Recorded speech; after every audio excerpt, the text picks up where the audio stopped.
Përshëndetje dashur miq dhe mirë se erdhët në këtë video. Jeni live me Odetën. Ditën e sotme në live-in tim unë do sjell dy historinë. Në fakt do të flas për një vajzë të zhdukur edhe për një burr të humbur. Do sjell sot në fokus historinë e Kleva Biçakut, dashur miq, një 33 vjeçare nga fshati Thanasa i Lushnjës, e cila u largua nga shtëpia në orët e para të mëngjesit të datës 29 janar të vitit 2021 dhe nuk dihet se çfarë ka ndodhur me fatin e saj. Kjo është fotoja e Kleva Biçakut, ku pas pak unë do hap dritarin dhe do ftoj babain e saj, zoti Qemal Biçaku, për të na treguar detajet, kontaktin e fundit që pati me vajzën dhe çfarë dyshon ai se mund të ketë ndodhur me fatin e Kleva Biçakut. Por në këtë live ditën e sotme ne do shkojmë edhe në fshatin Varibop të Cakranit për të sjellë historinë e një babai të dy vajzave që figuron i zhdukur prej disa viteve dhe bëhet fjalë për Gramos Lulaj. Kjo është fotoja e Gramos Lulaj të dashur miq, është 52 vjeç, është larguar nga shtëpia në orët e para të mëngjesit të datës 18 korrik të vitit 2013 dhe nuk dihet se çfarë ka ndodhur me fatin e tij. Sot për Gramos Lulajin do të flasi vllai i tij, është pikërisht jetënori si dhe dy vajzat e vogla. Por hap dritaren fillimisht për historinë e Kleva Biçakut dhe ftoj me njëherë babain e saj, zoti Qemal Biçaku. Zoti Qemal, përshëndetje nga Tirana. Përshëndetje. Jemi të dy së bashku në këtë live pasi fatkeqësisht ti një prej fëmijëve dhe konkretisht vajzën e Kleva Biçaku e ke të humbur që prej vitit 2021 dhe nuk ke asnjë informacion. Po. Ajo u largua nga shtëpia mëngjesin e 29 janarit, mos gaboj, 2021. Po. Dhe ka qenë diku te 31 vjeç. Po, aty ka. Mund të më tregoni çfarë ndodhi atë ditë në shtëpinë tuaj, si u largua e Kleva? Po. E Kleva ndarget hangër bukë me gjithë njerëzit e shtëpisë, ranë gjumë, nuk pat në shqetësim, me mjekime ishte. Po. Pra, duhet theksuar që e Kleva mjekoi dhe kishte probleme të shëndetit të saj mendor. E Kleva ka qenë me mjekim. Ka qenë e shtruar në Vlorë, ka qenë e shtruar 4 herë apo 5 i kam letrat këtu në Elbasan. Por pse? Sa kohë kishte? Sa vite kishte e Kleva që kishte shfaqur probleme të shëndetit mendor? Në moshën 18 vjeç. 18 vjeç. Po. Qemal, i kishte ndodhur diçka vajzës në moshën 18 vjeçare? Po në moshën 18 vjeçare, ajo, ata kalamajt e mi mbetën një tim, se u vdiqja oma në vitin 2002. Oh. Edhe njëtën një tim, panon, shumë që edhe aja ka bërë punë e vetë. Trauma. Vdekja e nënës ndikoi, nuk mundi do ta përballonte dhe shfaqi këto probleme vajza. Kështu thume unë të shia filloj të bëj agresive me njerëzit, me shpinë, me vëllezit, me agresive. Edhe e kam shtruar disa herë, i kam letrat tu në Elbasan, me hyre, me dalje, i kam këtu, në Vlorë, e kam patër. Pra ka qenë me mjekim. Por si ka qenë gjendja e saj, le të themi jetesa e saj, pas moshës 18 vjeç deri kur humbi? Ajo ka jetuar me ju? Po me neve, e kam pas martuar gati 3 herë. 3 herë e ke martuar vajzën? Po. Për herë parë kam pas martuar në Korçë, në Shëngjeshtë Korçës. Atje Po. është shfaqur edhe smundja. Sa vjeç ka qenë vajza kur e martove për herë të parë? Po, rreth. Po aty pra 18-19 vjeç. Pra, përpara se ti shfaqej sëmundja, ti e kishe martuar vajzën? Po, derisa e martova nuk pati shfaqur Probleme. Tek shtëpia... Me martesën e parë që e pata martuar në Shëngjeshtë Korçës, edhe e mori me vetë në Greqi, nga ative eri filloi që u shfaq smundja. Kishte pasur u shput nga burri, unë da, erdhi ke shtëpia. Çfarë i kishte ndodhur i dashur Qemal me bashkëshortin? Kishte pasur probleme apo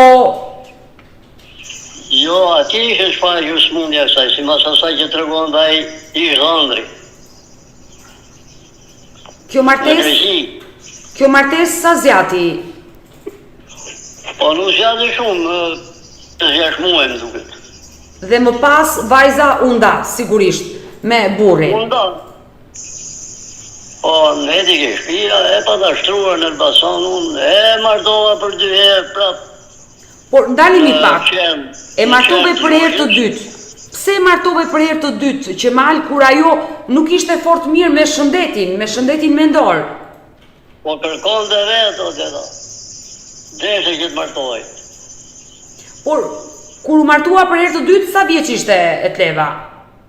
Po, aty po nuk zjati shumë, me 2-3 vjetë.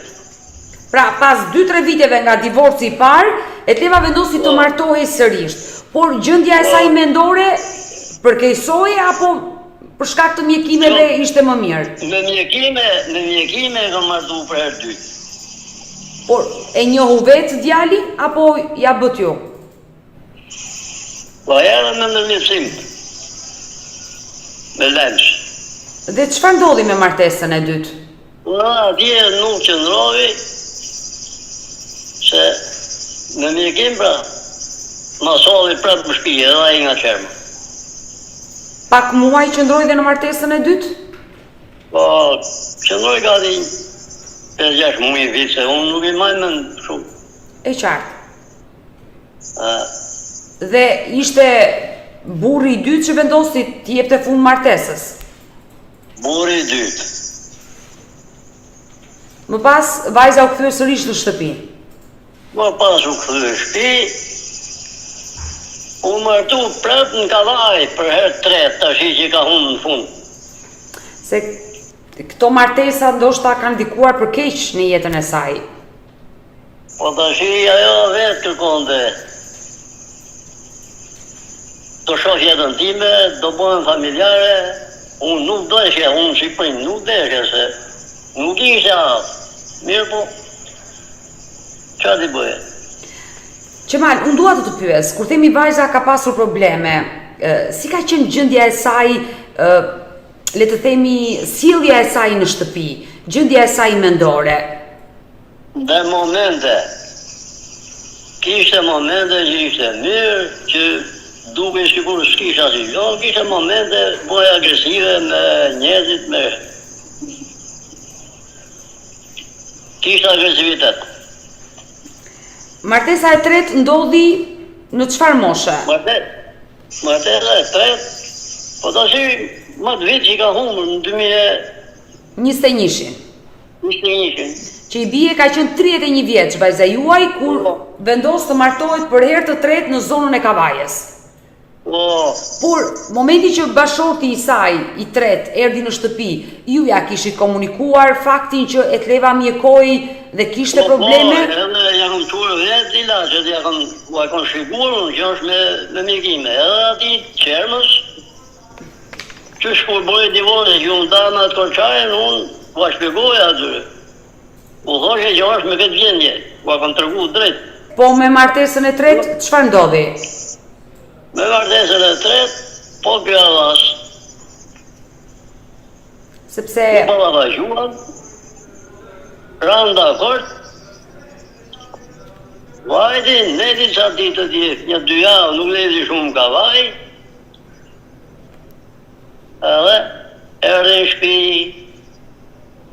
Qëndroi shumë pak. Në Kavaja, mas erdhi në Kavaja në shtëpi, nuk zgjati shumë, 2-3 ditë ka ndodhur që ka humbur. Gjendja e saj kur erdhi në shtëpi për herë të tretë, themi, 3 martesa të dështuara dhe është normale, vajza juaj fatkeqësisht ka pasur probleme shëndetit mendor dhe ajo nuk ka qenë në gjendje për të krijuar një familje, për të mbajtur një familje, dhe kjo është një fatkeqësi. Mua vjen keq zoti Qemal. Pra ajo kur ka ardhur nga burri i tretë që është ndarë me të, ka qenë e rënduar shumë nga ana psikologjike? Dhe rënduar se nuk i përdori ilaqet e. Se unë ja jepja vetë dhe edhe ilaqet e saj, i patanet shumë gati vetë. Kujdeseshe. Ata e shpudën ilaqet, edhe... Që të tha mund? Çfarë të tha vajza kur erdhi në shtëpi? Vajza më tha mu i fola, me thonë drejtën, i thashe birë, këtu jo, aty jo, tash i në lera, që nuk do bëjmë prava me jetën. Më tha, unë të shoh jetën time. Edhe, mas 2 ditësh, të nesë në orën 7, ka dalë nga shtëpia. Që ka qenë pikërisht data 29 janar viti 2021 kur ajo ka dalë nga shtëpia. Çfarë të ka komunikuar? Çfarë të ka thënë? Çfarë të ka thënë momenti kur u largua? Kush e pa, nuk e pa, në darket, ranë gjumë, horë në darkë, spashku, me fëmijët, me familjen, edhe ranë se zili për vetë tona. Në mjesë, kur më rritë unë, se gjej.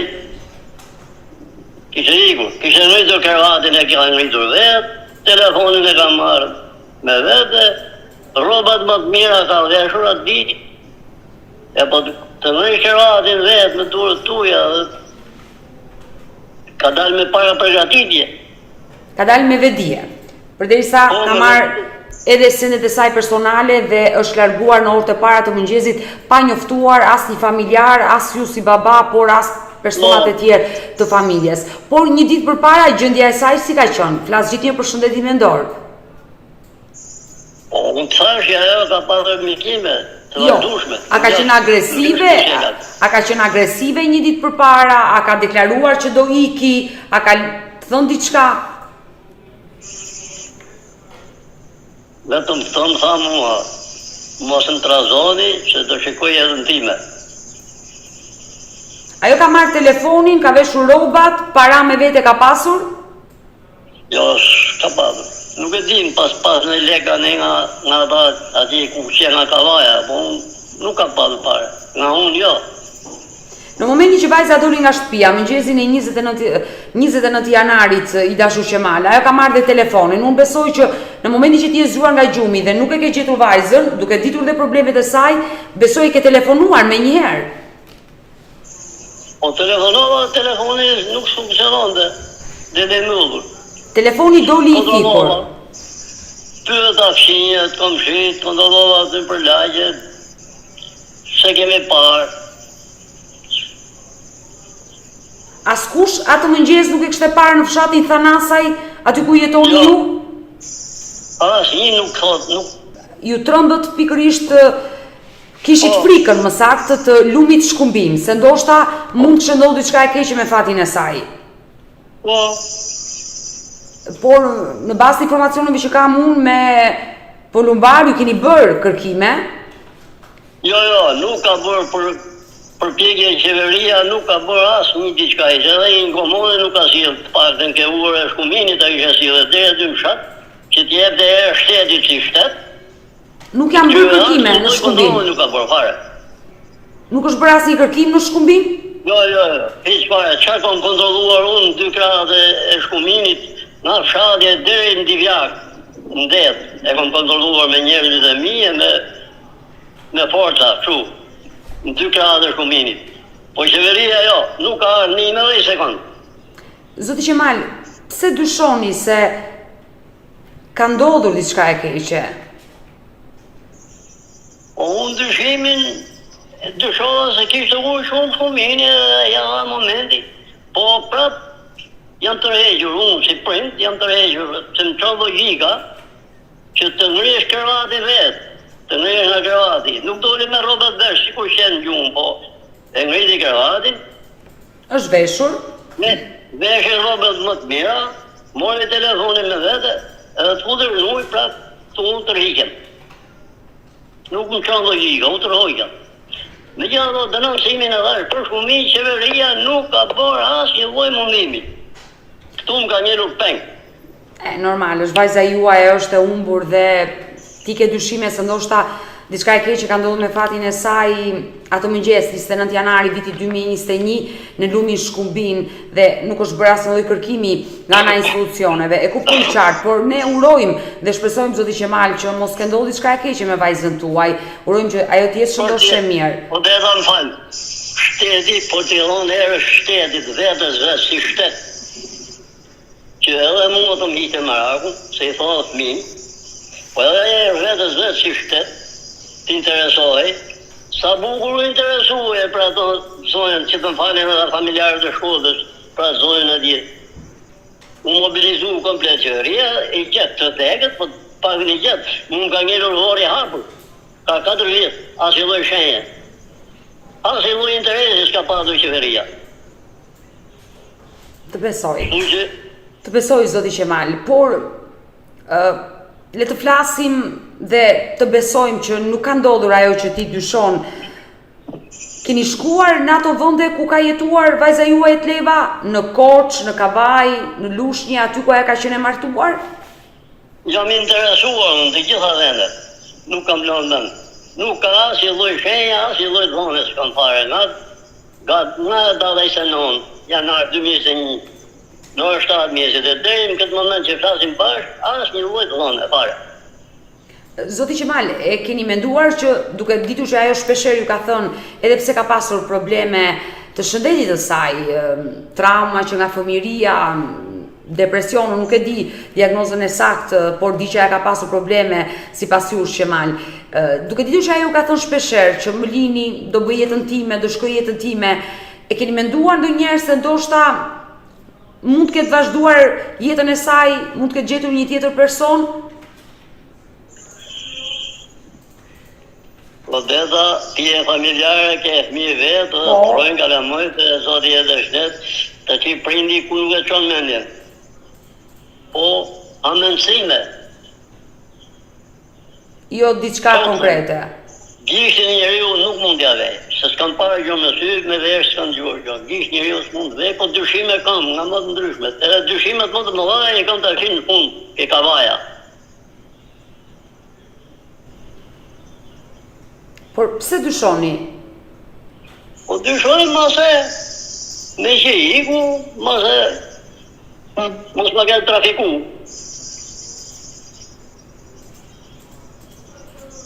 Mendon se ndoshta për shkak të problemeve që kishte vajza, personi i tretë që ka pasur marrëdhënie me vajzën tuaj, ai jeton në Itali. Bashkëshorti i tretë. Po. Por pas humbjes së vajzës ju e kur ma sollën, mu lutën që mu ka me që mos ik. Unë e thash kjo punë me zor nuk bëhet. Nuk martohet njëru me zor, nuk bëhet, është e smurme është ranë dakord, u bo pishmon, nuk bëhet, në zor, unë të minë, nuk të jabë me zor. Nuk e qenë dhe dhe. Pas humbjes së vajzës? Pas humbjes së vajzës, ju e keni takuar këtë person? Takova lajmësi. Dhe ju komunikoj që ata nuk dini gjë për Tlevën? Jo, unë i shkova dhe ke shtëpia. Atje ku pata gocët. Na thanë, s'ke punë me ne, iku vetë, nuk dim gjonë. I shkolla dhe lajmë që ti thash delu akut, interesohet se unë e kam fëmijë edhe të interesohem, nuk do loj gurë për lëvizur, se e kam fëmijë. Se bebu bërë ti, tu që, po asë një loj shenje nuk ka, dhe më sot. Zoti Qemal, më lejoj që t'jap edhe njerë të dhënat e vajzës tuaj, foton e vajzës tuaj, që keme shpresën që ajo ndodhet diku. Por nuk i dim arsyet pse nuk kontakton. Tleva Biçako Dashumiq është një 33 vjeçare nga fshati Thanasaj i Lushnjës, e cila fatkeqësisht ka humbur çdo kontakti me babain, me gjithë familjarët e saj në 29 janar të vitit 2021, përpara 3 viteve, ka dalë në orët e para të mëngjesit nga shtëpia dhe drejtimi është i paditur. Zoti Qemal, unë dua ta mbyll këtë live me ju ditën e sotme, por dua që ju të përçoni një mesazh. një mesazh për vajzën tuaj që fatkeqësisht prej 3 vitesh zemra të dhëmb e di vuajtje që përjeton, sepse ke 3 vite që nuk di se ku ndodhet vajza dhe nuk dihet çfarë ka ndodhur me fatin e saj. Kush është mesazhi juaj? Mesazhi im në parë herë është ti si drejtuese e emisionit me stafin që ke, me punonjësit tu, do të kishe bërë mirë, ose do bësh mirë la fosu me avokatin që të kishe gjurmu telefonin, se mu nuk mu gjurmu dhe telefoni gotës. Pra, edhe pse bëri një denoncim në polici, policia nuk arriti dot të zbulonte telefonatat e fundit që vajza juaj kishte realizuar. Nuk është gjurmu telefoni fare, se me cilë foli, ku është telefonata e fundit, ku ka ngelur, gjurmimi puna të bëjo. Patjetër që mund të zbulohesh në një gjurmë edhe për të. Kjo është interesimi i shtetit, pra interesi i shtetit për mua ka qenë zero. Por ditën përpara se të humbiste, po, do t'ju jap kohën e dur Qemal në këtë live, por një ditë përpara se të humbiste, i ka rënë telefoni, pra ju si baba keni dëgjuar që ajo ka folur me dikën në telefon? Ja, nuk kam dëgjuar jo. Thjesht, ti kërkon që të zbulohesh në atë kohë të gjitha telefonatat që ajo kishte kryer një ditë para që të humbiste. Deri në momentin që doli nga shtëpia. Nuk merre me telefonin pakëgjysha, merre flise me modat, flise me njerëzit e vet, me familjarët. Që të përdorë telefonin shumë kohë. E qartë. Dhe mesazhi i dytë, mesazhi i tjetër është unë do Zoti inshallah të jetë gjallë, po të jetë gjallë, po të na ngjoj. Të thotë që janë diku, janë filan vend që janë shkashë mirë, të shikoj jetën e vetë, se nuk e trazoj, nuk i them gjë unë, që ta bezi, po vetëm ti ngjoj zorën edhe të jetë mirë, shkalla do Zoti të jetë mirë. Si gocë, si them gocës teme. Pastaj, kushdo që i thotë vetës njëri, shqiptar, që është familjar, që ka ndjenja për njëri, që ka dhimbësuri, të mendojë si për vetë, në qoftë të di diçka, kur doj që di diçka, të njoftoj, qoftë anonim, të njoftoj juve, apo edhe drejt për drejt, që në do ta kem mik të parë në shtëpi, ato që të më njoftoj, që të më jap lajmin e mirë. I dashur Qemal, unë uroj dhe shpresoj të zbulohet kjo e vërtet. Uroj mbi të gjitha në radhë të parë që vajza juaj të jetë gjallë, të ndodhet diku dhe për çdo informacion që do vi, patjetër ne do mbetemi në kontakt. Unë të falenderoj zoti Qemal që të pata në këtë live dhe të përshëndes nga Tirana. Sukses e punë të marë dhe mirupafsh. Mirë dashumish, kjo është historia e Kleva Biçakut, baba i saj Qemal Biçaku dyshon se ndoshta vajza mund të jetë rrëmbyer, mund të shfrytëzohet, por e vërteta nuk dihet se çfarë ka ndodhur me fatin e saj në këto 3 vite. Kush ka informacion për këtë 33 vjeçare nga Lushnja, mos të hezitoj për të lidhet me mua në numrin e telefonit 069 99 55 698. Ne do e vazhdojmë në këtë moment e live-in me një tjetër histori, me historinë që prezantova edhe në fillim, historinë e Gramos Lulajt dhe është vllai Jetnor Lulaj, i cili po më pret të hap dritaren, ai do të rrofej momentet e fundit dhe çfarë dyshon ai për zhdukjen e Gramos Lulajt. E hap dritaren dhe e ftoj menjëherë zotin Jetnor. Jetnor. Përshëndetje nga Tirana. Përshëndetje. Jemi të dy së bashku në këtë live pasi fatkeqësisht le të themi në familjen tuaj Lulaj rezulton një fëmijë i humbur dhe është vllai juaj Gramos Lulaj. Po. Që prej korrikut të vitit 2013 ju nuk keni asnjë lajm se çfarë ka ndodhur me fatin e Gramosit. Asnjë lajm s'kemi gjatë. Unë dua ta kujtoj dhe të më tregoni detaje çfarë ndodhi në 18 korrik të vitit 2013 me vllain tuaj, i cili është i martuar, ka familjen e tij dhe as gruaja as fëmijët nuk kanë asnjë informacion. Ndalemi i dashur Jetnor te data 18 korrik, ditën që ai u largua dhe u zhduk. Ai data 18 korrik ka qenë ditë e ende, i ku në ora 8 të mëngjesit. Po. Si për çakën. E qartë. Në çakën i ku në fier. Gjatë ditë mbas një ditë tjetër, vajtë në fier e kollova më ke. Gjetëm gjë, se na thoshin këta fshatarë këtu na. Albobi që e pam ku e pam atje. Edhe gjatë ditës kemi fare informacion. Largimi i vllait tuaj jetënor ka qenë i papritur, por realisht në momentin që ai është larguar, ka thënë diçka në familje, domethënë ka patur ndonjë situatë, sepse është pak edhe e dyshim mënyra si ai u largua. Po ai që i smur me ta mendore, që i ka qenë i shtur në Vlorë. Vllai ka pasur probleme të shëndetit mendor. Është e rëndësishme ta theksojmë këtë gjë. Po? Edhe që e shtrur ai. Atje që nga javë në Vlorë hoqë me se rriti me kokra. Ka qenë me mjekime. Me mjekime, me ilaç. Por atë ditë, si ka qenë shëndeti ti mendor kur është larguar nga shtëpia? Ka qenë i irrituar, ka shfaqur probleme më të rënda psikologjike? Se tani kuptoj qartë dhe arsyeja që ai ka ikur në atë lloj forme dhe nuk dihet asgjë për fatin e tij, për shkak të problemeve të shëndetit mendor. Por atë ditë si ka qenë jetënor, gjendja e tij? Atë ditë ka qenë kur ikur në shtëpi, ka qenë e rënduar. E rënduar po. Çfarë ju ka treguar bashkëshortja? Bashkëshortja që tha do vete të marrë një paketë nga qendra, a fshatit në qenë. Po? Që më kthesh të merre kështu krye. Ta duhet marrë paketë, shoqën se të me. Askush nuk gjendja ishte me rënduar. Askush nuk e pa atë ditë në fshat gramozin teksa po largohej? A ditë i për me një fshatare nga fshati vajtë në Çakra. Çfarë ju tregoi ky bashkëfshatari? Nuk e kuptoi njëri se i pjesaj makinës ai edhe vajti në pazar, zbriti atje thani edhe. A ditë iku ditë e fundit se thye, 2-3 raste ka ikur në Fier. Dhe ne arrim në Çakra në Maribor, edhe nuk u kthye. Ne ditë e fundit. Pra, le të themi që gjendja e tij nuk ka qenë kaq shumë e rënduar, ai ka qenë i vetëdijshëm. Kur largohesh në Fier, kthehesh vetë në shtëpi, e njinte rrugën. E ndinte rrugën, po kur i deri në fundit ai, po, u rëndua më shumë. Jetënor, kur themi që gjendja e tij ishte shumë e rënduar atë ditë, çfarë duhet të kuptojmë?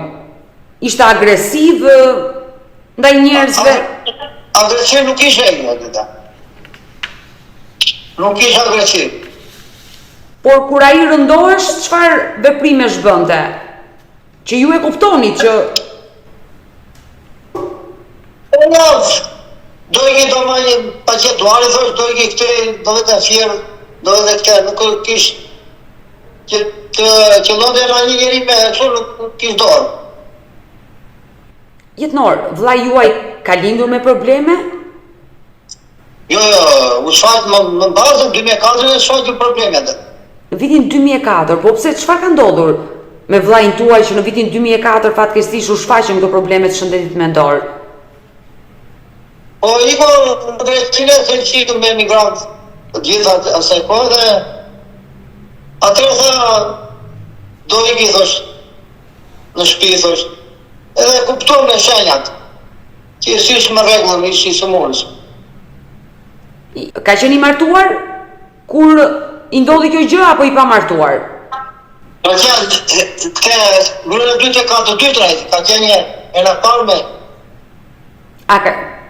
Nga martesa e parë ka fëmijë? Po. Me martesa e parë ka qenë, ka pasur një çun dhe një çuk. Por me djalin ka pasur kontakt të gramozin nga martesa e parë? Jo, si që shput me gjytë nuk pasur. O shput me gjytë dhe e lanë vendos ata që nuk do të takon. është në thekja da, që në iku një vjeqë. Iku të e mori i jati. Dhe pas divorcit me gruan e parë, po më tregon që gramosi shkoi në emigracion, u rikthye me probleme të shëndetit mendor dhe vazhdoi jetën u martua sërish. Po. 2006 shputë me këte, gruana parë, pastaj 2008 u martua me Anilën. U martua me Anilën në vitin 2008. Si ka qenë jetesa me Anilën? Po mirë, po me ilaçe ishte, nuk ishte me ilaçe, tërkon. Po me Anilën sa fëmijë solli në jetë? 2 çupa. 2 vajza. Momenti që u largua gramozi dhe fatkeqësisht edhe sot rezultoni humbur, sa vjeç ishin vajzat? Njëra ishte 3 vjeçe, njëra Dhe nga jo kohë kanë kaluar plot 11 vite i dashur jetënor që ju nuk dini asgjë se çfarë ka ndodhur me fatin e vllajt tuaj, më lejoj që t'jap dhe njerë të dhënat e Gramos Lulajt gjithnjë me shpresën që dikush që mund ta ketë parë mund të na ndihmojë me informacione. Gramos Lulaj aktualisht është 52 vjeç. Momenti që është larguar nga shtëpia ka qenë 41 vjeç. Vendlindja Bari Bob i Cakranit të Fierit ka dalë nga shtëpia në orët e para të mëngjesit dashumish në 18 korrik të vitit 2013, kanë kaluar plot 11 vite, janë mbushur 11 vite dhe familja Lulaj ende nuk ka asnjë informacion për Gramozin. I dashur jetënor, momenti që vllai humbi, unë besoj që ju me njerë keni shkuar në polici dhe keni bërë denoncim dhe keni filluar kërkimet. A mësua ndonjë informacion për vllajin ato ditët e para pas humbjes? Po që kemi brenda Saranti, o tete ka vaj, se ka qenë, i sëmuroj në firan vend, ka vaj, nuk kemi lënë vend, kemi kontrolluar. Pa rezultate, nuk. Jo, flas për qytetin e Fierit, duke menduar që ai do largohesh për në Fier, a e pa dikush në qytetin e Fierit vllajt tuaj? E pa, si shikon ditë e pare, e kishëm pa ditë e nesmen, ditë e dytë, janë 2 fshatarë, e në tharë o burë se ishte ure fshekit. Se ky është një informacion shumë i rëndësishëm që 2 ditë pas humbjes, 2 bashkëfshatarë e kanë parë në qytetin e Fierit dhe gjurmët janë nga qyteti i Fierit. Çfarë ju treguan konkretisht bashkëfshatarët për vllajin? Po e kam ataj një shumë e dhe kushetin sam, se e zakonisht ka ardhë veta kushetin, nuk e se ta din që ishin smurajt, e minim thanë ata që ketë, po nuk e dinim që ishin rënduar, thaqë. Dhe nga i moment nuk ka ardhur as informacion në familjen tuaj? Gjeni moment të ikojnë 18 korrik, s'kemi informacion e fare, se ku ndodhet. I dashur jetënor, më mirë se ju nuk e një askush Gramozin, por duke menduar gjendjen e tij të rënd psikologjike, ndoshta i papërgjegjshëm për të kthyer në shtëpi, nuk e dim situatën në të cilën ai është ndodhur ato ditë. Ju vetë çfarë dyshoni? Po çfarë dyshoj? Nuk dyshoj gjë, se po nuk dyshoj gjë. E keni menduar se ndoshta duke ditur që ka qenë prej vitesh emigrant në Greqi, mund të ketë emigruar në Greqi? Jo, në Greqi o tete, jo. Nuk i vem tot. Ti themi është në emigrant, se ishi pa vetishëm. Pra, gjendja e tij ka qenë e rëndë, ai nuk ka qenë i vetëdijshëm për të ikur jashtë shtetit në një vend tjetër për të nisur një jetë të re, ju të gjitha këto opsione i jitni poshtë, e pamundur që e pamundur të jetë jashtë shtetit të punoj. E pamundur nuk ka mundësi. Unë uroj që mos këndodhur asgjë e keqe me fatin e vllajt tuaj 52 vjeçar Gramos Lulaj, por nëse mund të ndodhë diçka e keqe, nuk përjashtohet. Kaq vite i humbur dhe normalisht shpresa është ajo që vdes e fundit, ne urojmë që të jetë gjallë. Por dua të pyes, pa të lënduar jetënor, jeni interesuar në morgun e qytetit të Fierit, ndoshta për të gjitha kufomat e pa identifikuara të gjetura nga policia që prej 18 korrikut dhe deri më sot, a jeni interesuar, keni bërë ndonjë verifikim? Po kemi vajtë dy raste, po nuk kemi qenë. Kemi pas një dy raste, kemi vajtë në aty në Fier, nuk ka qenë. Fatmirësisht nuk ka qenë vllai juaj, kur janë gjetur trupat pa jetë nga policia në zonën e Fierit. Se ne kemi denoncuar policia, tjetër ata njoftojnë. I dashur jetënor, u përfol gjatë për vllajin tuaj për Gramozin, sa ai dyshohet se mund të bëj jetën e një ndacaku, jetën e rrugës duke u endur në qytete të ndryshme dhe duke menduar gjendjen e tij psikologjike të rënduar. Historinë që ju po më tregoni mund të jetë një pistë që mund të besohet që ai ka përfunduar në situatë rruge. Ata mund të mbajnë tjetër pemë, nuk i vend dot gjisht. Mund të kemë marrë tjetër jashtë shtetit, seri fjala bie.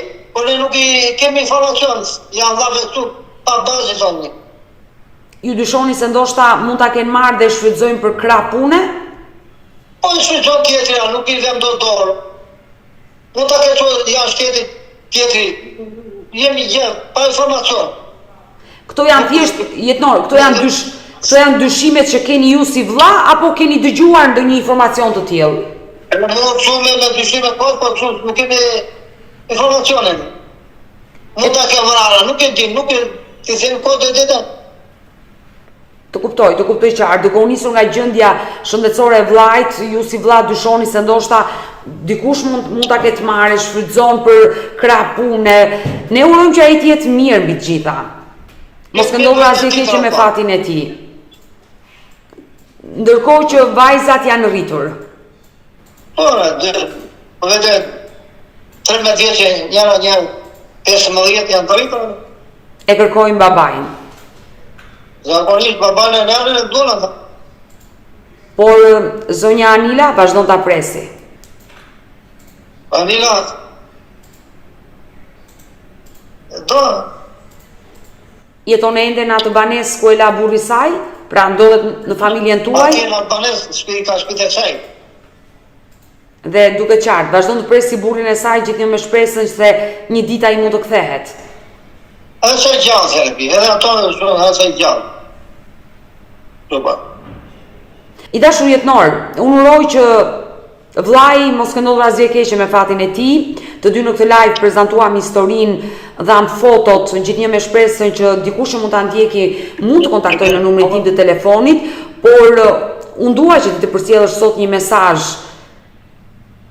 në emër të gjithë familjes Lulaj, pasi të gjithëve besoj ju mungon gramozi. Mesazhi im inshallah të gjallë. Kush ta shkojnë na njoftojnë një policina. Ta uroj me zemër. Jetënor, unë do lidhem me një nga vajzat e gramozit, edhe më saktë me vajzën e madhe të gramozit. Ajo është duke më pritur, unë dua ta fus në këtë live pasi padyshim që edhe ajo ka një mesazh për babain e saj. Unë të falenderoj Jetënor që të pata në këtë live dhe do mbetemi bashkë në kontakt. Faleminderit edhe ju. Faleminderit. Kjo është historia e Gramos Lulajt dashur miq, babai i dy vajzave që u zhduk në rrethana misterioze në 18 korrik të vitit 2013. Ka kaluar plot 11 vite dhe nuk dihet se çfarë ka ndodhur me fatin e tij. Unë në këtë moment do hap dritaren dhe do ftoj vajzat e Jetënorit, do ftoj Donikën dhe Ledionën, që fatkeqësisht ka qenë shumë të vogla kur babai u zhduk, por padyshim do t'rregojnë momentet e fundit, çfarë kujtojnë ato nga babai i tyre dhe do japin një mesazh nëse ai do ta dëgjonte këtë video. Përshëndetje. Përshëndetje. Si jeni? Shumë mirë. Ne jemi në këtë live sot dhe sinqerisht mua më vjen shumë keq që do flasim për babin tuaj që rezulton i humbur. Po. Ju keni qenë të vogla, sa vjeç keni qenë kur babi ka humbur? Unë kam qenë 2, unë kam qenë 4 vjeqe. Ti Donika ke qenë 4 vjeç, ndërsa Lediona 2 vjeç. Po. Ndoshta ti Donika mund ta kujtosh pak imazhin e babit, se Lediona ka qenë shumë e vogël. Po, unë e kujtoj pak. Si e kujton? E kujtoj se më ka marrë njerë krahë këtë kështu. Vetëm pak momente ke të ruajtur në kujtesën tënde për babin. Po. Ndërsa ti Lediona babin e njeh vetëm nëpërmjet fotove. Po, vetëm nëpërmjet fotove. Shumë nuk e pa. Historinë e humbjes së babit besoj ka qenë nëna që ua ka treguar, mamaja. Po. Anila. Ajo më ka thënë mamaja. Sa vjeç je sot i Lediona? Unë jam 13, por vetëm për 14. Ndërsa ti Donika? Jam 15, vetëm për 16. Dhe besoj dhe jam e sigurt që imazhi i babait ju ka munguar. Po, ka munguar shumë. Çfarë ju ka treguar Anila, mamaja për babain? Ka thënë ka qenë njëri mirë, dashur. Ka bënë shumë. Nga kërkimet që janë bërë, dua të flas me ty e dashur Donika, me që je më e madhe në moshë. Çfarë informacionesh keni zbuluar për babin? Si ka humbur? Po, keni marrë vesh ndonjë informacion? Mami thua, ishte ndriki deri në cakrat, çuam me do blej, diun çfarë do blinte, edhe ta su pyeme. Sot që jeni rritur, besoj që jeni më të interesuara dhe bëni kërkime për babain tuaj. Po. por fatkeqësisht deri në këtë moment që flasim nuk është zbuluar asgjë se çfarë ka ndodhur me fatin e Gramos Lulait. Si ka qenë jetesa juaj me nënën aty në Baribob? Shumë mirë. Jemi mësuar me mamin. Jemi shumë mirë. Më vjen mirë që Anila ka bërë sakrifica, pa dyshim që juve mos ju mungoj imazhi i babait, ka bërë rolin dhe të nënës dhe babait. Po. Shkoni në shkollë dhe në çfarë klase jeni? Unë vetë në andër, ke vetë viti parë. Mësoni? Po, mëson. Lediona, ti çfarë ke qef të bësh kur të rritesh? Infermiere. Oh, infermiere. Por ti, Donika? Unë të bënd një gjë tjetër. Mësuse kështu në gjë tjetër. Mësuse. Po. Unë ju uroj shumë suksese të dyjave. Dhe më vjen mirë që mësoni të dyja dhe keni ëndra për të vazhduar shkollën e lartë. Po, kemi. Unë s'dua t'ju mbaj gjatë në këtë live, sepse e di që nëse do vazhdoj të t'ju pyes akoma më shumë, do prekeni dhe s'dua ta bëj këtë gjë me dy vajza, kaq të bukura dhe jeni shumë të bukura të dyja. Faleminderit. Do ta nis me ty Donika për të përcjellë një mesazh për babain tënd të humbur. Nëse ai është gjallë, ndodhet diku, çfarë do i thuash ti babait sot? Pas 11 viteve humbje dhe ti ke qenë vetëm 4 vjeç, sot je një vajzë e rritur, që logjikon, mendon ndryshe. Kush është mesazhi? Dhe i thosha, pse na ke lënë, na ka marrë madhi shumë, ishe kthyer.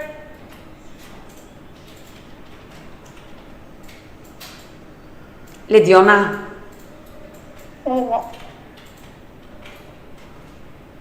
po ti çfarë do i thuash babit?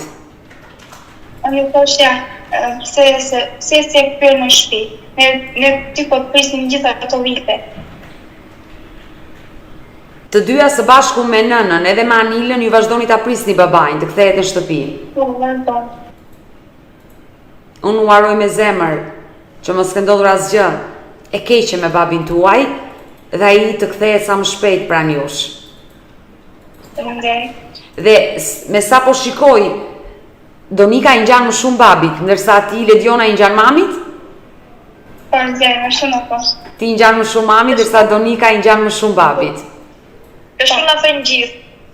Ja, unë babin tuaj Gramozi nuk e njoh, vetëm nëpërmjet fotove që kam trajtuar historinë e tij, dhe nga fotoja kuptoj që ti i ngjan babait më shumë Donika. Po. Mirë, unë ju falenderoj të dyjave që ju pata në këtë live. Ju përqafoj fort dhe uroj me zemër që babai t'ju kthehet sa më shpejt në familje. Faleminderit. Ju përshëndes dhe ju puth nga Tirana. Edhe ne. Mirupafshim. Mirupafshim. Mirë, kemi ardhur në fund edhe për live-in e sotëm dashur miq, me këto dy histori, me historinë e Kleva Biçakut dhe historinë e Gramos Lulait, gjithnjë me shpresën që kjo video do ndiqet dhe dikush që mund t'i ketë parë i njeh këtë histori, ka informacione si për 33 vjeçarin e Kleva Biçakun, por dhe për 52 vjeçarin Jetësinor Lulai, do më telefonoj gjithnjë me shpresën për të mësuar për fatin e tyre, pasi janë familje që i kanë denoncuar tashmë të zhdukur si Gramozin dhe e Kleva Biçakun. Uroj dhe shpresoj që të marrin lajme të mira për të dyja këtë histori që sot unë trajtova këtu në live më odetën. Por nëse dhe ju keni një histori për të denoncuar, mos hezitoni të më shkruani në numrin tim të telefonit, që është 069-955-698, ndodhet poshtë ekranit tuaj, por më gjeni dhe në rrjetet sociale dashur miq, si në adresën time në TikTok Odeta Dume Mandro, dhe kjo është faqja ime zyrtare në TikTok, më gjeni dhe në Instagram, dhe kjo është faqja ime zyrtare në Instagram. Gjithashtu ju më gjeni dhe në rrjetin social në Facebook, aty jam më shumë aktive, jam më shumë online, ku mundohem që mesazhet tuaja t'i lexoj në orale dhe t'ju kthej përgjigje, dhe kjo është adresa ime në Facebook. Ndërkohë këtu lart tek fotoja ime, mund të klikoni dhe të abonoheni, të bëheni pjesë e kanalit tim këtu në YouTube, ku tashmë kam thyer tradit çdo paradite hy live me këtë histori njerëzore. Faleminderit që më ndiqni.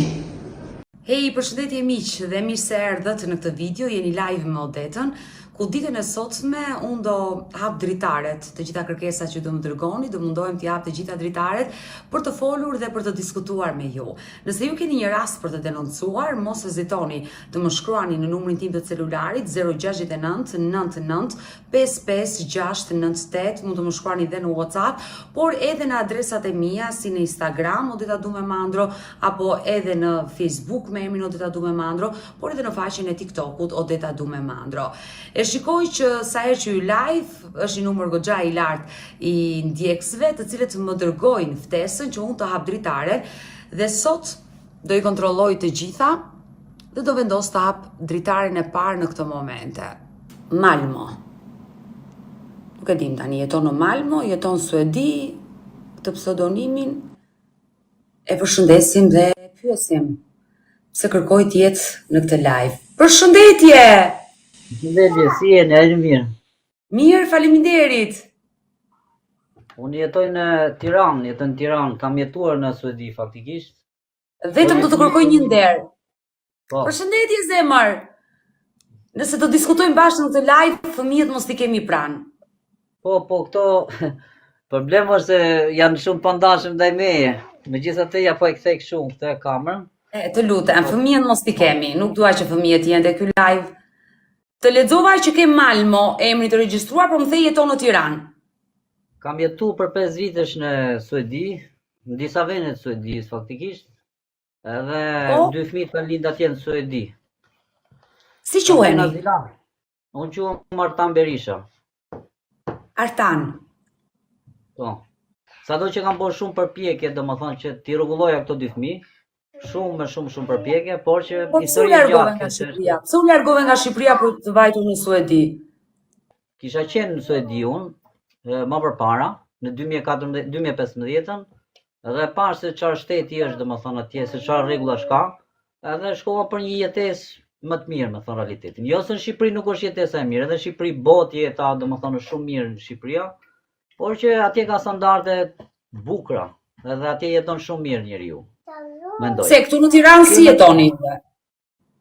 Në Tiranë, këtu ku po jetoj unë, po jetojmë në kushte shumë vështira, me thënë realitetin, se këtë shtëpi që unë po banoj e ka kapur tërmeti, edhe ka lagështirë, domethënë është shtëpi e vjetër, shtëpi me baltë, me çerpiç, nga ato shtëpitë e vjetra. Edhe E kushtet për kuptova. fëmijët nuk janë të mira këtu faktikisht. Më dëgjoj, Artan, ti hyre në këtë live tek dritarja ime, ke diçka për të denoncuar apo thjesht të tregosh jetën që ti bën në Tiranë? Kam diçka për t'tregu faktikisht se unë kam këto 2 fëmijë siç e patë edhe ju, në natyrë i ka braktis të fëmijë. I braktisi edhe ajo nuk është bojë gjallë fare, domethënë që të marrë të pyesi herë në telefon se si janë fëmijët. Unë s'kam asnjë se domethënë mami vdiq që kur isha azilant. Merri. O, ngushëllime. Mami vdiq edhe babi po shumë ka vdek. Edhe nuk jam i vetëm, domethënë vetë ja bëj hizmetin fëmijëve, domethënë to janë vegjël me pampersa. Sa vjeç janë fëmijët? 2 vjeç e gjysmë është djali dhe 4 vjeç e gjysmë është vajza. O, sa të vegjël. Po kur të ka ikur bashkëshortja? Para sa kohësh? Në muajin nëntor, domethënë ajo erdhi këtu dhe i misolli këtë dera e shtëpisë, tha do t'i mbash edhe ti tha. Ndërkohë që domethënë ajo thoshte mua që unë nuk du të jetoj me ty. Okej, thashun ti vazhdo jetën tënde, domethënë ti do që të vazhdo domethënë, shko ku dush. Por ajo që unë du nga ti, thashun është që të bëjmë një marrëveshje që këta fëmijë domethënë të rriten mirë. Bëjmë një marrëveshje bashkë. Ajo mi la mu këtu edhe hiku, mi solli pa rroba, pa asgjë, domethënë isha shumë kushte të vështira dhe unë e di dhe Zoti i Madh e di se çka kam kaluar dhe se çfarë po kaloj faktikisht. Pra, ju ishit të ndarë, keni qenë të ndarë. Ajo u nda nga unë, s'u ndava nga ajo. Ajo hiku, domethënë. Që ta kuptojmë qartë, Artan, të lutem, më fal që të bëj këtë pyetje. Sa kohë kishit ju që ishit martuar bashkë me zonjën? Jo në vitin 2018. U njoha me atë Blerina Hankja ka. Domethënë ajo u njoh me mua në më shkrujti në Facebook, se histori e gjatë pak a shumë kështu, po i them shkurtimisht që të kuptohet çik. Po, ma trego, marrë fe historinë. U njohë në rrjete sociale në Facebook, po? Po, më shkrujti vetë ajo mu, domethënë edhe unë mendova se ishte një Facebook që mendova se mos është një vëlla musliman, a kupton? Edhe i thashun, po vlla ç'a don, tha nuk jam vlla, jam motër. Domethënë kështu ka qenë biseda. Pastaj unë po punoja me punë me shpërndarjen e ujit. Shpërndaja ujë me ato bidona 10 litrosh. Kisha një punë të rëndë, edhe lash, domethënë edhe në mbrëmje pastaj folëm. Tani foli edhe ajo më shpjegoi mua, domethënë se si kishte kalu jetesën me ish bashortin e saj, se unë e kam marrë atë të divorcuar me 4 fëmijë. Ka patur 4 fëmijë Blerina nga martesa e parë. Po. Domethënë, duke qenë se unë jam musliman, më tha, a ja bën burri grus kështu apo ja bën ashtu, domethënë po merr tek këshilla. Thashun, jo, nuk ja bën burri kështu grus me rraf, me torturuese ande këtë, Zoti e udhëzoi, thashun, se ai njeri duhet këshilluj, thashun. E tani duke qenë se ajo shpjegoi shumë, edhe unë jam i sprovuar një jetë shumë faktikisht, edhe mendova që kjo është njeriu duhur për mua, thash, a pranon ti të bosh gruaja ime? Tha, unë pranoj, tha, po ti nuk më merr mua. Po pse, për çfarë sy, thashun? Tha, nuk më merr sepse unë kam 4 fëmijë. I thashun, ku e diti njëtin tim, i thashun, edhe 10 fëmijë me pas, unë kam dëshirë që ti rris marrësh problem tek Zoti. Kjo ka qenë realiteti, domethënë, këto janë fjalët që kanë qenë. Edhe pastaj i thashë më prezantoi me babën që marr për gru. Po, tha, ajo jetonte në Elbasan, shkova në Elbasan e takova tek Kalaja, është një lokal atje që quhet Kalaja në Elbasan. Po. Edhe ula aty domethënë me babën e saj, bisedova, i thashë si jemi njohur, i thashun kështu gjithë ngjarjen domethënë. Edhe thash, a je dakord ti se ne me Islamin, i thashun e kena që duhet pyet baba, i thashun. Tha, po plotësisht dakord, tha, jam unë, nëse ju jeni dakord edhe unë jam plotësisht dakord, tha. Vetëm tha mos mama i mirë vajzën, tha, se ka kaluar shumë vështirësi. Domethënë këto janë fjalë siç i kam fol atje, po i them realitetin. Tani çështja ishte Juve më pas u martuat. Ju u martuat, ajo i mori fëmijët me vete? Më pas domethënë u martuam pa letra me Islam, quhet nikah quhet kjo, domethënë martesë. Nuk bë celebrime. Jo, sepse ajo ishte domethënë e martuar, ai nuk e jepte divorcin ato kohë. Domethënë nuk e jepte divorcin. Edhe kjo mori një vajzë që quhet Sara, e vajza e vogël. Edhe tha do ta mbaj unë këtë, thash shumë mirë. Tani erdhem këtu në Tiranë, unë mora shtëpi me qira se të lutem Martan, 3 fëmijët ja la burrit të parë dhe mori vetëm vajzën e vogël që të vinte të jetonte me ty. Po, e saktë. Si vazhdoi jetesa? Edhe pastaj domethënë duke jetesa me shumë përpjekje, domethënë me shumë mund ka qenë. Unë kam pas shumë sprova që në ato kohë faktikisht. Ajo ishte me depresion, ai binte murit me kokë. Ajo domethënë kishte depresion. Edhe i binte murit me kokë dhe unë po i thoja çfarë po bën kështu, thashë se kush e di se si mendojnë njerëzit, thashun.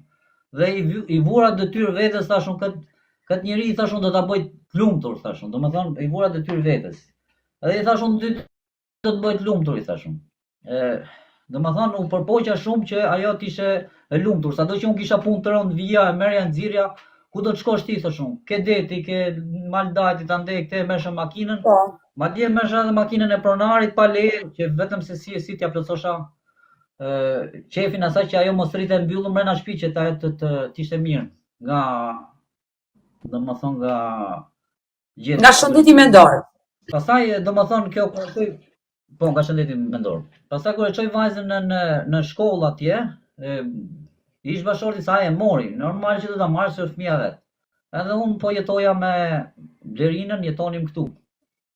Por e çove ndonjëherë tek mjeku? Domethënë Artan, ti e kuptove që ajo kishte probleme të shëndetit mendor. Jo. E çove ndonjëherë tek mjeku, tek psikologu që të këshillohej të E çove? Jo, nuk e kam çuar ke mjeku, nuk e çova ke mjeku. Pse nuk e ke çuar? Pse nuk e çove? Nuk e kam çuar.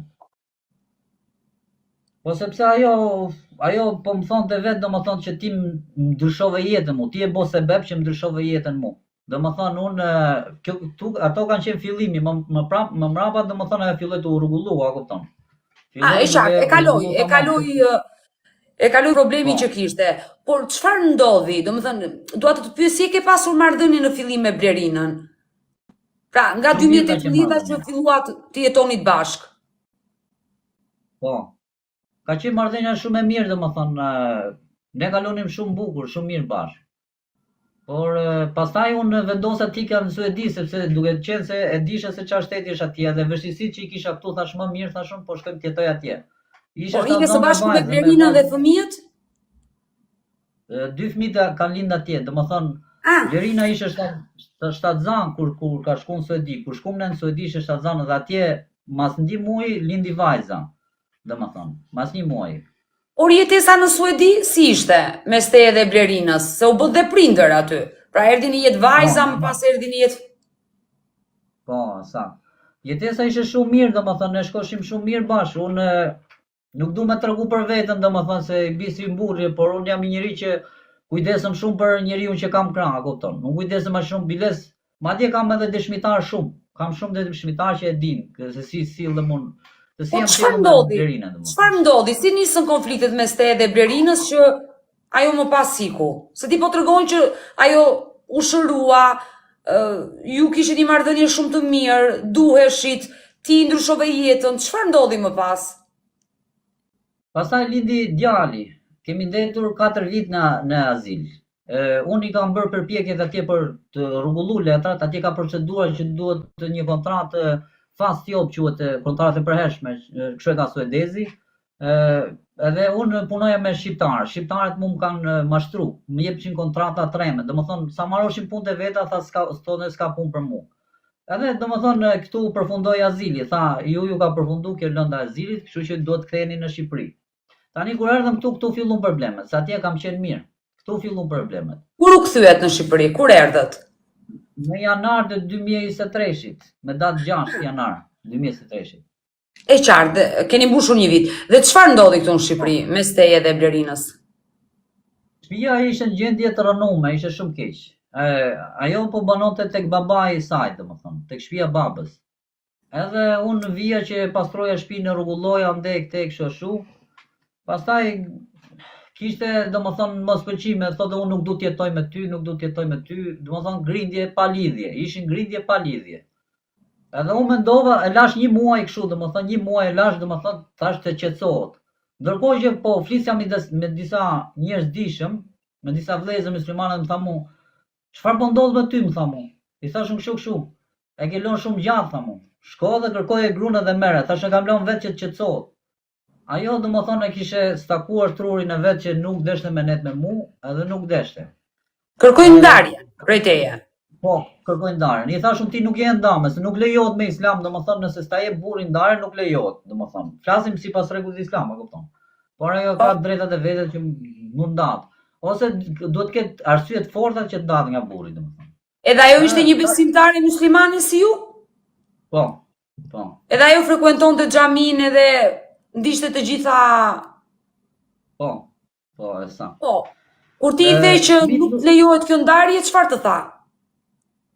Nuk du të jetoj me ty, thote. Nuk du. Ti je i ndam nga unë, thote. Nuk du të jetoj me ty. Ti je i ndar nga unë. Këto ishte domethënë. E kuptoj. Ndërkohë që fëmijët i mbante ajo. Fëmijët i mbante ajo dhe 3 muaj ajo mua nuk mi la me i pa. Mbori blok në WhatsApp. Bëri blok gjithandej dhe unë edhe pastaj shkovja dhe bëri urdhër mbrojtje, duke qenë se unë as se kisha cënuar si gjë, fare. U pajis me urdhër mbrojtje? Po, ajo, shkoi atje dhe bëri urdhër mbrojtje. Tani, më dëgjoj pak. Kur një grua, më dëgjoj Artan, kur një grua pajiset me urdhër mbrojtje nga gjykata, do të thotë që gjykata ka vërtetuar diçka që mund të jetë dhunuar, fizikisht apo psikologjikisht. As pak nuk ka pas, ajo ka qenë nga unë nuk ka pas domethënë asnjë prekje kështu të vogël nuk ka pas ai njeri. Por unë kam bërë këtë që unë kur ajo mi la mu 3 muaj fëmijë pa i pa, unë shkova atje dhe i rash derës, domethënë, edhe ajo doli duke qesh, domethënë. Edhe nuk e prit se në momentin që pa mua i ngriu buzëqeshja. Po shifja telefonin, këtë telefon që unë po flas me ju, është i imi, po që ja kisha lënë asaj që telefoni po si ngronte shumë. Edhe i mora telefonin, kur i mora telefonin, zbrita se ishen 4-5, edhe çfarë pash, çfarë kam pa edhe çfarë kam dëgju, thash se a jam tokë apo jam qiell, domethënë. Kam pa shumë gjona dhe kam dëgju shumë gjëra. Domethënë shumë fakte, madje ajo kishte bisedu, se duhet më i thon këto gjona tash. Janë gjëra që duhen thonë. Kishte biseduar me njerëz, domethënë, që ishte një person musliman ai, domethënë i thonte asaj që un jam shefi i tretë i policisë, Kjo i thonte si ta bëjmë ta rrasim mbrena burg Omerin. Ai i thonte që unë ja kam bërë letrat atij. Ai nuk e shef më dritën e diellit. I kam këtu fakte të gjitha. Edhe më pas vetëm thotë ti rregullojmë punët bashkë.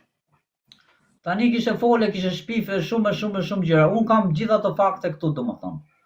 Po pse e bëri këtë? I thash pse i bëre këtë gjëra, i thash, nuk më jeptesh përgjigje dhe shpjegim, domethënë. Më pas kur ja morën këtë telefon, atëherë ka shkuar dhe ka shpif kjo, domethënë atje, ka thonë që ky ka rraf mua se ne këtë nuk e di çka ka thonë. Edhe unë shkova atje në gjyq. Ajo gjyqtare ka qenë e smur atë kohë, shtiu gjyqin derisa u bë vendimi vetë dhe morin domethënë një urdhër mbrojtje. Artan, po si e shpjegon ti? Pse nga një dashuri u kthye në një urrëtie ndaj jush? Pse pikërisht Blerina kërkonte që të fuste në burg? Si e shpjegon këtë gjë? As unë nuk di si ta shpjegoj këtë gjë. Prandaj unë jam tredit shumë nga kjo gjë që më ka ndodhur. Unë kam kalu trauma, këtë quhen trauma. Domethënë që në momentin që unë kam marrë telefonin, që unë kam pa shumë gjëra, domethënë unë jam godit psikologjikisht shumë. Edhe akoma domethënë, po akoma nuk e kam marrë veten domethënë. Edhe them pse ndodhi gjithë kjo ngjarje, pse ndodhi gjithë kjo gjë. Kur ti e pyete që pse mi bëre të gjitha këto, çfarë të tha? Çfarë tha ajo për kur i thash unë pse ke bë këtë gjë, domethënë me atë policin sa e kam provokuar tha. Po thjesht pa lidhje domethënë. S'dinte se çfarë thonte. Edhe më shmanget ajo, domethënë gjithmonë shmanget. Kjo ka qenë. Po çfarë ndodhi pas asaj dite? Pas asaj dite që i morë celularin dhe i zbulove të gjitha. Çfarë ndodhi? Pas asaj kohe domethënë që unë i mora telefonin dhe erdha këtej, nuk mund të shkoja dot se ishe me urdhër mbrojtje. I thosha babait saj, babai vetë më thotë mua, unë s'di çfarë them, thotë, ti e ke vetëm atë më thotë mua. Unë sa sulçmena, sa skalova depresion, domethënë fare që nuk po i shifja fëmijë, se nuk rritet pa fëmijë. E tani ajo mas i farkohe erdhi ke dera, bam, unë isha duke fal namaz këtu. Edhe po ngjoja, domethënë që ajo po i thonte vajzës, thirrë babain tan. Unë nuk mund ta lësha dot namazin, për momentin e fala namazin. Masi e mbarova namazin, kam shkuar dhe kam hap derën. Kur e hapa derën, pash atë, domethënë, me dy fëmijë. Tani ajo më tha, unë do të visha me njerëz ty, më tha mua. Njerëzit s'po mleshin, tha, po unë e mora këtë guzim vetë dhe erdha. I thash unë, po mirë ti, a ke pas ndonjë gjë, ndonjëherë në jetën tënde për meje, thash. A ke pas ndonjëherë ndonjë gjë? Tha jo, tha, prandaj unë erdha vetë. Atëherë i thash unë, kush janë këta njerëzit, thash unë. Ajo kishte qenë me njerëz, nuk e di se me kë ka qenë. Tani po shifja djalin që djali po shifte, djali 2 vjeç e gjysmë, po shifte herë nënën e vet, herë babën, herë nënën, herë babën. Edhe aty u pikllova shumë. I thash dëgjoj këtu, ti ke zgjedh jetën tënde, i thash unë. Vazhdo dhe shko ku dush nga unë, je shumë e lirë, i thash unë. Ajo që unë dua aty, i thash unë, të bëjmë një marrëveshje për këto 2 fëmijë që këto të rriten mirë. Ka qenë ditë e premte.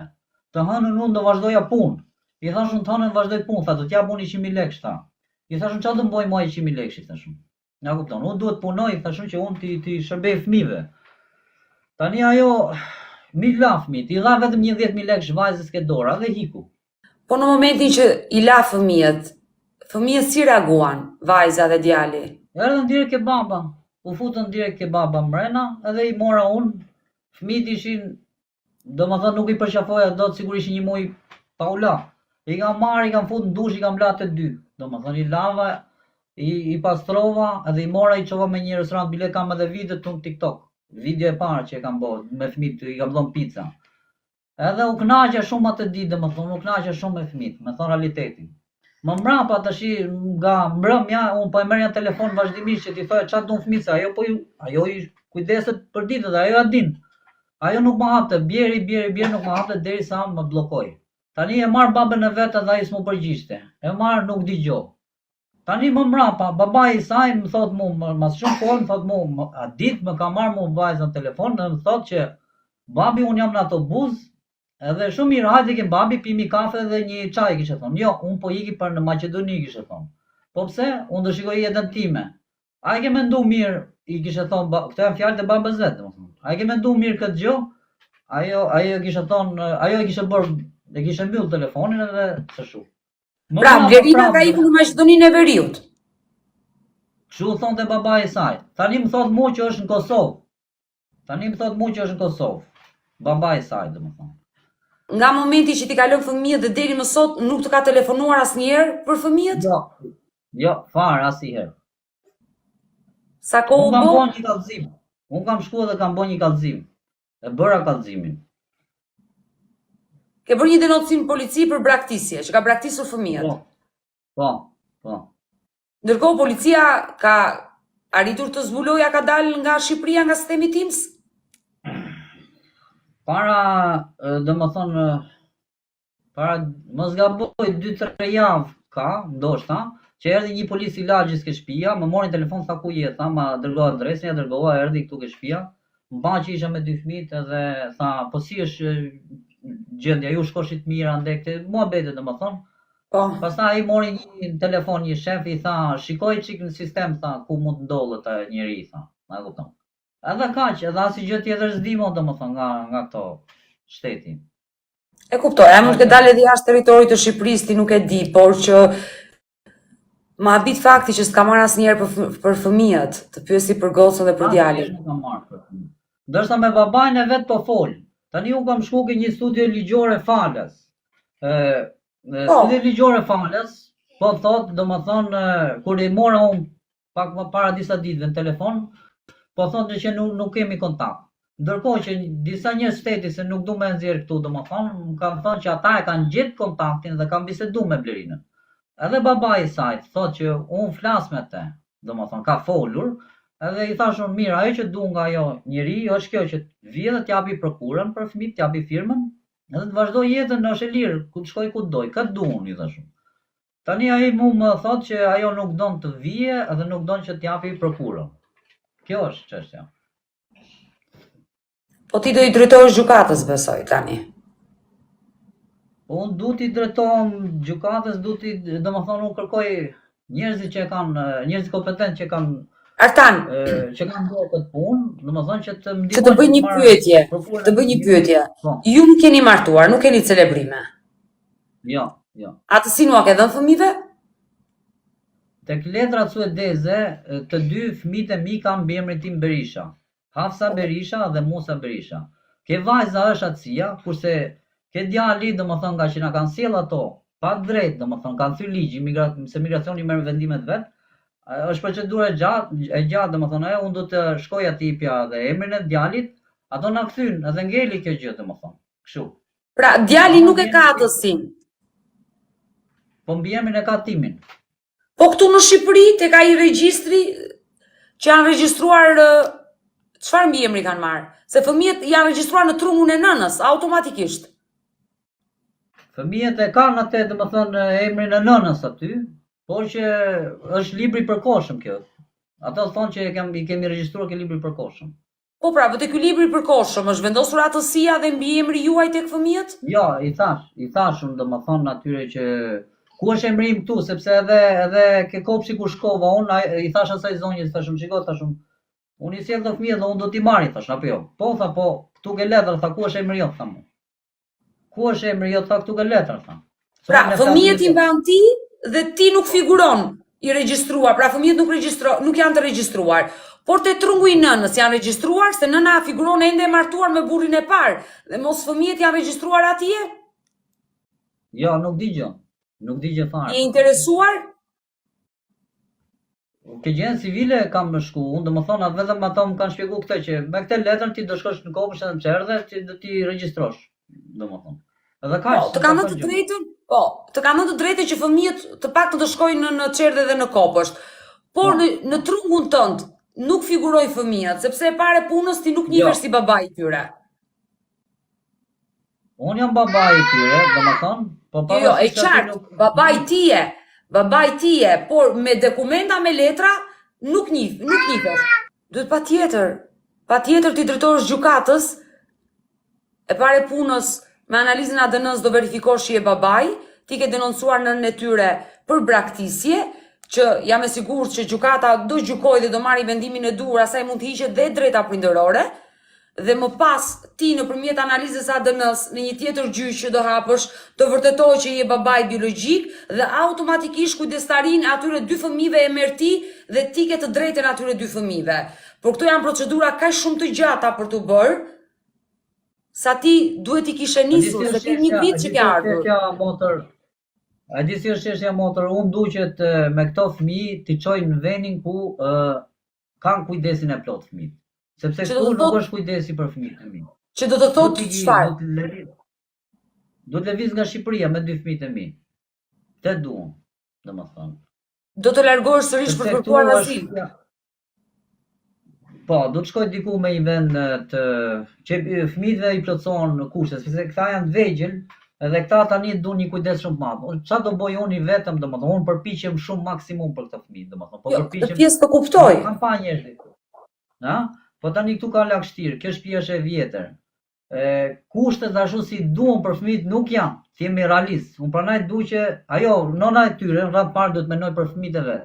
Se ajo nëse mendon që me bën një se di se çka ka në turën e saj, do me bë ajo, gjithë domi ke fëmijët e çon. Gjithë belaja shkon ke fëmijët. Ai duhet mendoj për fëmijët e vet që ti vi ti japi prokurën edhe të vazhdojë të shkojë ku doje. Të vazhdojë jetën e vet valla, ku ka qef me shku, është e lirë. A kupton? Pra, ti do të lëvizësh nga Shqipëria, të kërkosh sërish të azil, se nuk e kushte për fëmijët, por problemi është që ti fëmijët nuk i nxjerr dot pa prokurën e saj. Po. Nësa. Kjo është që... Po vinë realisht shumë komente. Unë s'kam lexuar si koment se çfarë flasin njerëzit, por Por si do t'i lexoj unë disa komente prej tyre. Ky tha se i ka regjistruar. Po, e sqaroi Artani që quhet regjistrim i përkohshëm ai dhe nuk është regjistrimi përfundimtar sepse ende nuk njihet atësia dhe kjo histori ka shumë probleme. Uroj që ky muaj i shenjtë të ndaj pak mirësi dhe të këta njerëz të cilët harrojnë çka kanë lënë brapa. Zotin që të vje lehtësimi, atë shpresoj edhe unë tek Zoti që të vje një lehtësim sepse për mua dhe për këto fëmijët e mi ka qenë një sprovë shumë e madhe, shumë e rëndë, më thënë drejtën. Vetëm unë edhe Zoti i madh e di se çfarë heq, a kupton? Ose ai njeri që i ka hallin e gjashëm si unë, ai ma kupton mu atë sikletin se çfarë sikleti kam. Fiori të thotë mos u mundo të ikësh jashtë shtetit. Po tani Fiori ka mendimin e vet, unë kam mendimin tim. Ka shumë komente që thonë nëse keni mundësi ta ndihmoni. Okej, dua të sqaroj miq, ju që po lini komente, që pse ky baba nuk punon, ai tregoi kushtet, ka 2 fëmijë të vegjël dhe e ka të pamundur, sepse nuk kujdeset dot askush për ta. Dhe fëmijët dhe njerë qa moshe kishin Artan? Djali është 2 vjeç e gjysëm dhe vajza është 4 vjeç e gjysëm. Që janë shumë të vegjël, por të paktën i ke regjistruar në çerdhe. Po, por puna është domethënë që i çoj nga ora 8:30, 9 pa çerek është orari i fundit, deri në 12:00, sepse ata nuk i majnë më gjatë për arsye se këta fëmijë janë mësuar suedi, më thonë. Edhe madje bile më kanë thirrë disa herë për djalin, hajde se u mek djalin, më thanë mua. Edhe kam shkuar kam marrë fillimet e para, domethënë. Tani është ambientuar pak a shumë, por prapë më thonë ti duhet të jesh tu afër patjetër. Kështu më kanë thonë drejtoreshat e kopshtit dhe çerdhes. Nuk e asnjë familjar që të të ndihmojë të paktën për momentin që ke ngelur vetëm? Nuk kam asnjë, kam 3 motra, po 3 motrat asnjëra për tyre nuk është se më janë përgjigj. S'kam marrë një telefon me pyet si janë fëmijët, domethënë. Unë motra i kam nuk i hudh poshtë, domethënë, se kemi dalë nga një bark none, por nuk di çfarë them. Zoti u zoft, kaq di më thon. Po fëmijët e kërkojnë nënën? Fëmijët deri më sot nuk ma ka, domethënë nuk e kam dëgjuar ndonjëherë që të kërkojnë nënën e saj. Pavarësisht se një farë rasti vajza ka shpreh disa gjëra që mami kështu, mami ashtu, domethënë. Unë kam edhe disa fakte me thon realitetin që si ka trajtuar mirë. Zemër e vogël, ma ish djalin, të lutem. Jemi live TikTok, nuk duan nxjerr fëmijë. Vajzat më the që të ka treguar disa gjëra që ka parë. Po kam edhe video aty domethënë që vajza ka qenë në katin e 5 dritare. Dhe ajo domethënë duke e bërë video kështu, a kupton? Fëmia turon poshtë gati, unë i kam këtu videot. A kupton? Mirë, një mesazh jepi Blerinës dhe vazhdo. Mos rri te ky live tani, se nuk kam kuptim të rish më gjatë ky live. Nëse Blerina e dëgjon këtë live, ke diçka për t'i thënë? Unë du t'i them kësaj Berinës kaq, domethënë që ajo të mendoj për këto dy fëmijët e vet. Blerinat, nëse është njeri që logjikon, nëse është besimtare që i friksohet Zotit, mos shpifi mas krave një e para dhe e dyta. Dhe të mendoj për këta dy fëmijët e vegjël, domethënë që të viti japi prokuror, japi firmën, edhe të vazhdoj. Kaq ishte ky kapitull. Domethënë unë i them Blerinës që ta mbyllim me kaq. Shumë gjëra nuk kam tregu këtu. Shumë gjëra nuk kam tregu. Për arsye se jemi edhe live. Domethënë unë këtë i them Blerinës që Blerina të japi firmën, prokurën dhe të vazhdoj jetën e vet. Nga unë s'ka asnjë lloj pengese. Natën e mirë, vazhdo të lutem dhe do mbetemi në kontakt. Vazhdo me fëmijët, meru me fëmijët tani, lutem. Natë e mirë, faleminderit, respekt, Zoti ju ruaj të gjithëve. Respekt. Faleminderit. Mirë, historia e Artanit. Me dy fëmijë të vegjël. Pashë kishte dërguar gjithë ato komente këtu. Një muaj të mbar Ramazani ju uroj. Edhe unë gjithë besimtarëve musliman ju uroj Ramazan të mbar. Ishte rasti vërtet Odeta, thot Ibrahimi. Unë nuk e njoh Artan Berisha, më tha. 41 vjeçarin që futet te ky live, por denoncoi pikërisht të rast që i ka ikur bashkëtuesja dhe më vonë pas 2 muajve ka sjell 2 fëmijët, ja ka lënë te dera e shtëpisë dhe është larguar dhe ai në kushtet të cilat ndodhet e ka të pamundur. Donte të largohej nga Shqipëria, këtë dëshirë shpreu që dua të largohem të gjej azil në një vend tjetër dhe parë që komentuat shumë ju që s'ke pse largohesh, nuk kemi pse kërkojmë azil, Shqipëria nuk është në luftë, është e vërtet kjo. Realisht. Çfarë nën është ajo? Si ka lënë 2 fëmijët? Ja ndodh, ky është realiteti. Ky është realiteti i lidhur në vendin ton, që ka dhe njerëz pa përgjegjshëm që realisht bëjnë këto veprime dhe i lënë fëmijët e tyre. Gjuna të ndihmuar. Tani, po shikoj që po shkruani për atë baba disa gjëra, çfarëdo që të ke ndodhur, ne nuk e dim historinë, dëgjuam vetëm njërin palë, vetëm një version. Do doja që të Blerina të njoftohesh për këtë live, të dëgjonim dhe zërin e saj për të kuptuar të vërtetën, pra të kishim të dyja palët, por u duk qartë edhe nga pamjet që ai në sfond për disa minuta nxori dhe fëmijët, që unë i kërkova t'i largonte fëmijët nga kamera. Pra dukesh ai kujdesej për fëmijët dhe nëna nuk ishte aty. Ndaj ai hyri në live-in tim dhe denoncoi këtë histori. Kështu që jemi të kujdesshëm edhe çfarë shkruajmë, pa i njohur njerëzit. Kështu që ju lutem mos paragjykoni. E shikoj që ne shqiptarët e kemi shumë të keqe këtë pjesën e paragjykimit. Pa i njohur të tjerët, paragjykojmë. Mos paragjykojmë. Ka ngelur i vetëm me 2 fëmijë, kështu që nuk e di mas për Blerinën. Sot pas keni një gjuhë shumë të egër, mos u bëni kështu. Zbutuni, ju lutem. Mund të jepni mendimin tuaj, pa dyshim, sepse prandaj është ky live në TikTok, që edhe ju të lini komentet tuaja, të jepni opinionet tuaja, por jo kaq të egër, jo kaq komente të egra. Kemi ardhur në fund edhe për ditën e sotme, nuk doja ta mbaja gjatë Artanin në këtë lidhje, pasi ai aty pranë kishte 2 fëmijët, një histori e trisht. Nëna ka ikur, bashkëtuesi është larguar dhe fëmijët jetojnë me babai në kushte jo të mira. Uroj që institucionet të reagojnë dhe mbi të gjitha ata fëmijë të regjistrohen në Shqipëri dhe pse Artani kërkonte që të largohej, të kërkonte azil në një vend të jashtë territorit të Shqipërisë dhe të rikthehej sërish në Suedi. Por nëse nëna atyre 2 fëmijëve të vegjël është duke parë këtë video, të reagoj, të më telefonoj, të flasi me mua nëse ka nevojë për ndihmë dhe mos ta harroj vajzën dhe djalin. Mirë, ju falenderoj që më ndoqët, uroj që sot të kjo video të jepni komente të mira, komente me energji pozitive, pasi jemi në një muaj të shenjtë, siç është muaji i Ramazanit, dhe agjerim të lehtë për të gjithë besimtarët musliman. Ju falenderoj që më ndoqët, mos harroni që të abonoheni dhe në kanalin tim zyrtar Odeta Dume Mandro. Faleminderit!